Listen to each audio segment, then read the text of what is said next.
Welcome to Citing State and Federal Legislative Resources using the APA-style Manual 7th edition.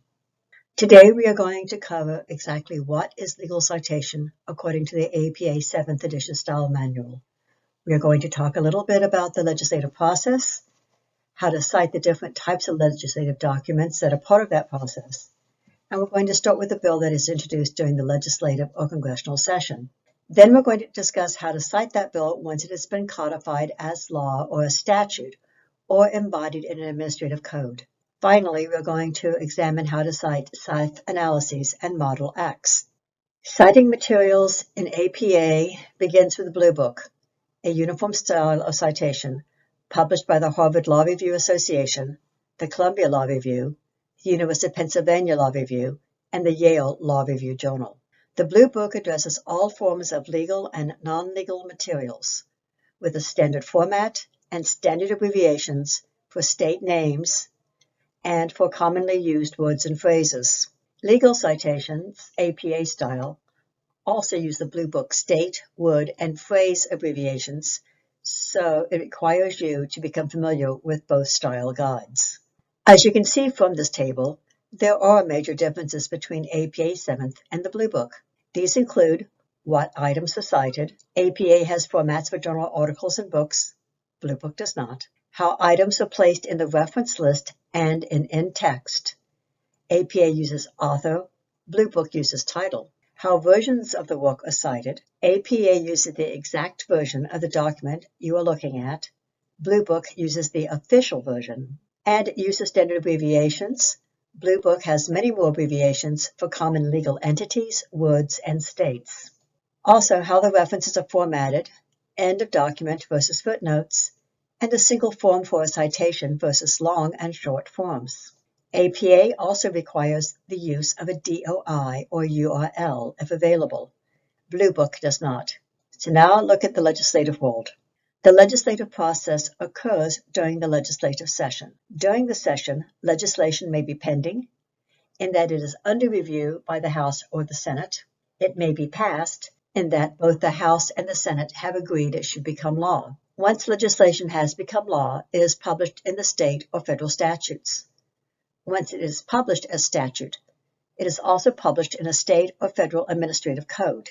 Each of these three items, legislation, statute, and code, has its own rules for citations. Citing legislation uses a simple rubric. I use a who, what, which, where, and when rubric for each form of citation with the appropriate punctuation. Each element in the rubric addresses a required piece of the citation required by the Bluebook and used in the APA 7th citation style. This rubric incorporates both the state and the federal citation elements. These elements are what is being reviewed, the legislation, who is doing the reviewing, that is the legislative body, and the number of the session of that legislative body. That refers to the meeting session of the legislative body. Where tells you in which state the body met in, and when is the year the legislative body met.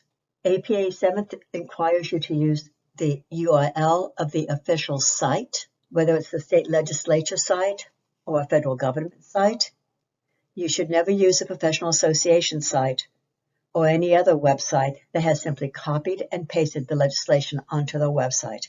It must be the official site of the law or legislation. So you may ask, what does the number of legislative body or number of session mean when citing legislation? Tying legislation to a year of a specific legislative or congressional session is required with the Bluebook. The number of the legislative body refers to how the year the legislature, assembly, or Congress has been numbered since its inception, such as the 134th Congress or the 126th Assembly. Florida doesn't use an enumeration system. So looking at the example, the citation simply says, abbreviated Florida legislature, appropriately. Now, a session refers to the type of legislative session. Regular sessions include the annual session in Florida, that is from January to March. Special sessions indicate an additional session was called, and the special indicates that the session occurred after the regular session ended. If more than one of these sessions is called in the same year, it also receives a number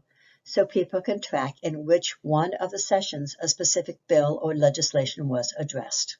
As you can see in the screenshot on this slide, 2015 was a very busy legislative session, as there was a regular session and 3 special sessions called. This information is easily findable on the online Sunshine House or Senate site as a search option. On the House site, the session drop-down is under the Bills tab. On the Senate site, it is under the Sessions tab and select Bills. So a legislative citation will contain the bill number, the number and name of the legislative body, the session in which the legislation was reviewed or passed, the state of the legislative body, the year, and the URL, all appropriately abbreviated. As you can see by the examples on this page, the citation is fairly straightforward. Now you may ask, why is the name of the act included in square brackets in the federal legislation example? Both APA and the Bluebook allow you to add information such as the name of the act or the topic of the legislation to a citation using square brackets. Square brackets indicate it is additional information. You may add the name of the act if you are citing to an entire act as codified in the U.S. Code, if the statute is commonly cited that way, or if the information adds an identification of the material that is being cited. So for the Senate Bill 810 citation, you could add in square brackets use of tobacco products and nicotine products if you wanted to. Laws are generally found in specific works such as statutes or the laws. The statutes is a permanent collection of state laws organized by subject area into a code made up of titles, chapters, parts, and sections. The laws is a compilation of all the laws, resolutions, and memorials passed during a legislative session. They are divided in 2 broad categories: general laws and special laws. Most people use the state or federal statutes to cite legislation. There are only 5 elements in this rubric. The first 3 are easy: the name of the statute or law, the name of the work, and where in the work it is found. The year you use, according to the Bluebook, is when the legislation became law. The Bluebook requires both inception and amended dates if you are viewing the chapter after it was last amended. So in this case, the Florida Mental Health Act was codified in 1971. The revised 2000 date indicates that in 2009, the involuntary commitment section of Chapter 394 was modified. And since it is well past 2009, I am citing the most current official version, so both dates should be used. The laws is a compilation of all of the laws, resolutions, and memorials passed during a legislative session. Most of the time, people use the state or federal statutes to cite legislation. The laws are good to cite sometimes to show specific changes or amendment to existing law. I might cite the Florida Mental Health Act using the statute citation for the entire act, and then cite the mental illness chapter in the laws of Florida for the specific chapter and section language that was amended in the Florida Mental Health Act. There are only 5 elements in this rubric: the name of the act or topic, the name of the work, where in the work it is found, in this case, the laws of Florida, the chapter, the year it became official, and the URL. A federal statute follows the same rules as a state statute. Its rubric is a little different in that it includes both the public law and the statute citations rolled into one. Most people know the public law number and the name of the act. Adding in the statute location makes it easy to crosswalk the specific act or piece of legislation across all 3. Always add the name of the act if you are citing an entire act as codified in the U.S. Code, if the statute is commonly cited that way, or if the information aids in identification of the material cited. So in this rubric, in that it combines law and statute elements together, what is the name of the act, which source is being cited, in this case the public law number, which other source is being cited, in this case the statutes, which requires the chapter number of the statute and the first page of the chapter, followed by the URL. State administrative codes are simple. Simply the name of the act, the name of the code, in this case, FLAW Admin Code. Since the code may be revised or annotated, you need to check if there has been revisions or annotations. If there is no information on the code that has been annotated or revised, you can skip that piece of information. And then you move to the next piece, which is the chapter and number of the code. Then you add the date and the URL. The official code for federal statutes is the United States Code, the USC. So, citing the USC, the date in a citation is the year of the code edition as it appears on the spine of the print volume or on the title page. It may not be the year a statute was enacted or last amended. As with the others, you may add the name of the act if you are citing to an entire act as codified in the USC, if it is commonly cited that way, or if the information aids in identification of the material cited. Since staff analyses examine the fiscal, legal, or regulatory impact of a proposed bill, they can be valuable references in the discussion of why a specific bill should be passed. To cite the staff analysis using the rubric, here are some points to consider. Staff analyses are often a two-part author. Senate or House committees have a lot of staff assigned to them to prepare these analyses. Since there may be multiple people who write portions of the analysis, the generic word staff is often used.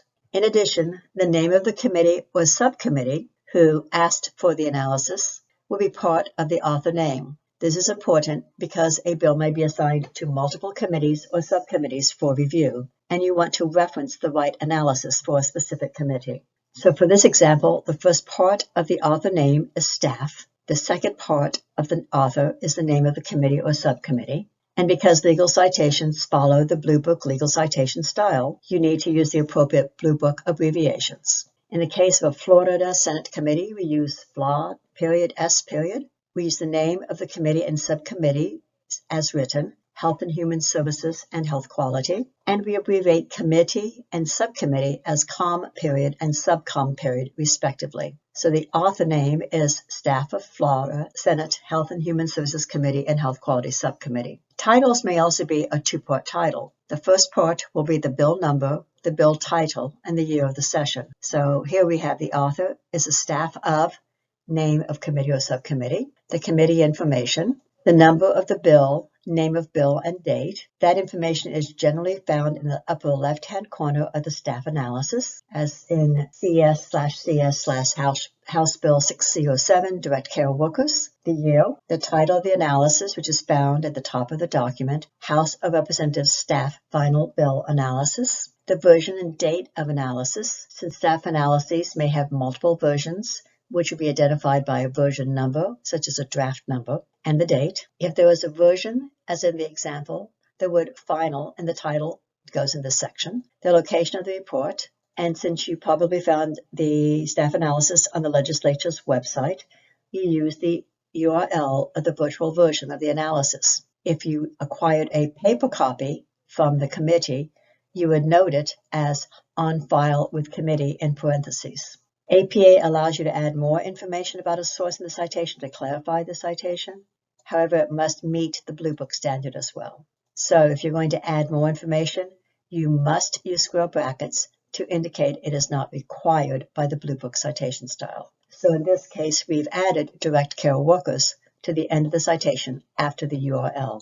Finally, we're looking at uniform laws. Uniform laws are carefully drafted model laws for potential enactment by state legislatures.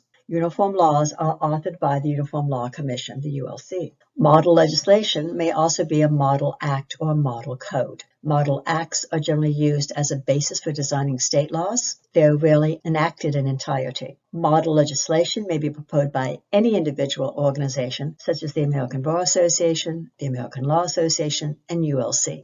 Model legislation and uniform laws are treated as a text. Think book format. The date is pulled from the most current model document. You include the month and the year. If there are multiple versions, you must include the version number to differentiate among the multiple works. You can add the version number to the end of the title. You include the acronym for the name of legislation in parentheses. You add square brackets to indicate the type of work. The publisher, you can use the acronym, in this case, NCSBN from the National Council of State Boards of Nursing. And then finally, the URL. We've come to the end of the presentation. I hope this has been helpful and has clarified many of the common questions surrounding how to cite legal citations, legislature, statutes, laws, and codes, APA 7th style, using the Bluebook. If you have any questions, please feel free to contact us at the USF Health Libraries, send us an email, or set up an appointment. Thank you very much.